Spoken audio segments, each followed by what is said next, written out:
Hello and welcome to ESPN. What a game we saw at SoFi Stadium today between the Chargers and the Raiders. Justin Herbert getting into the end zone with a minute left in the overtime period. Trey, what do you think of it? I think that it was just a Herbert masterclass. I mean, you saw at the end of the game the 10-yard rushing play into the end zone. That wasn't the only good rushes he had. He had a bunch of good plays on the ground. He had a bunch of good plays in the air. And I think that the Oakland defense was just overwhelmed by it. I think that once he scored the first few touchdowns, the Oakland defense was like, "Oh yeah, he's gonna be a big problem." So the coaches probably tried to work around it, try to find some solutions, but it just wasn't enough, and they lose in overtime. Harris, what are your thoughts on it? Well, first of all, talk about a great game.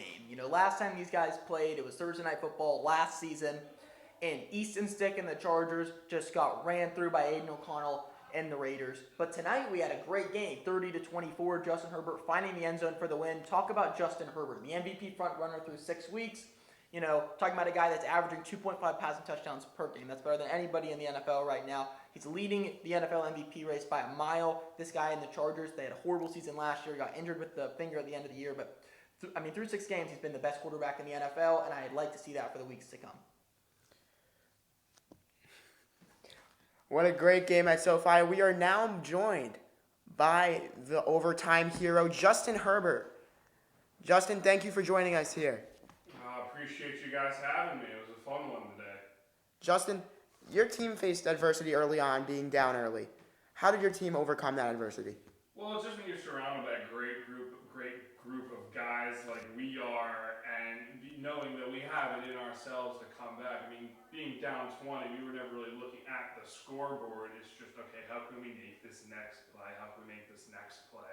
And then, honestly, Joshua Palmer, he's a star in the making. Like, that 76-yard touchdown at the end of the third quarter, I think really, we always knew we had it in us, but when he made that play, it was like, all right, it's go time. We got this. Justin, how did it feel being down 20 points at halftime? Did it discourage you and your team at all? No, not really. We knew that we had a good group of guys in the locker room, and under Coach Harbaugh, who's just been amazing so far in year one, we felt like we had the confidence, and just really at 0-0 all throughout the game, we could put our pedal to the metal and get it done. Justin, you talked about Justin Palmer, but it feels like all the receivers are clicking. You guys drafted Ladd McConkey, Quentin Johnson. You guys drafted last year, had a disappointing rookie year, but through 6 weeks he's looked great. And you said Josh Palmer's a superstar in the making today.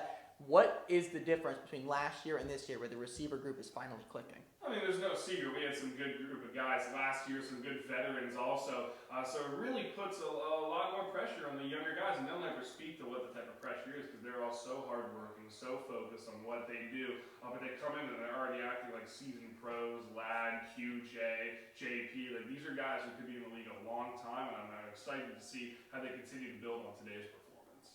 Justin, thank you for joining us, and congrats on the win. Thank you, guys.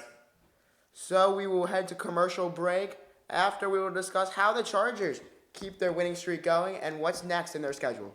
Thank you for watching.